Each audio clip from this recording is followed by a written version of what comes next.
আজ বানিয়েছিলাম ছোলার ডালের বড়া দিয়ে চাল কুমড়ো। খেতে কিন্তু দুর্দান্ত হয়েছিল। যে কোনো নিরামিষ দিনে এইভাবে একবার বানিয়ে ফেলো চাল কুমড়োর এই রেসিপিটি। প্রথমেই চাল কুমড়ো ভালো করে খোসা ছাড়িয়ে গ্রেটারের সাহায্যে গ্রেট করে নিচ্ছি। তোমরা এটাকে বটি দিয়েও ঝুরি ঝুরি করে কেটে নিতে পারো। এটা যত সরু করে কাটা হবে ততই এটা মজে যাবে খুব ভালোভাবে। ছোলার ডালটাকে মিক্সিতে বেটে সামান্য লবণ আর হলুদ দিয়ে মেখে রেখে দিচ্ছি।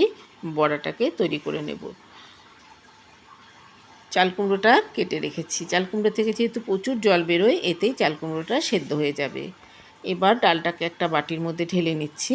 বাটির মধ্যে ঢেলে নিয়ে এর মধ্যে সামান্য একটু লবণ দিয়ে দিচ্ছি আর দিয়ে দিচ্ছি সামান্য একটু হলুদের গুঁড়ো। তোমরা চাইলে কালো জিরেও এর মধ্যে দিতে পারো।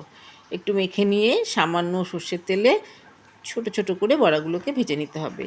আমি সবসময় মটর ডালে করে থাকি, আজকে ছোলার ডাল দিয়ে করেছি। খেতে কিন্তু দুর্দান্ত হয়েছিল। বড়াগুলোকে ভেজে তুলে রাখছি। বড়াগুলোকে তুলে নিয়ে আরও একটু তেলের মধ্যে যোগ করে চেরা কাঁচা লঙ্কা আর দিয়ে দিচ্ছি কালো জিরে।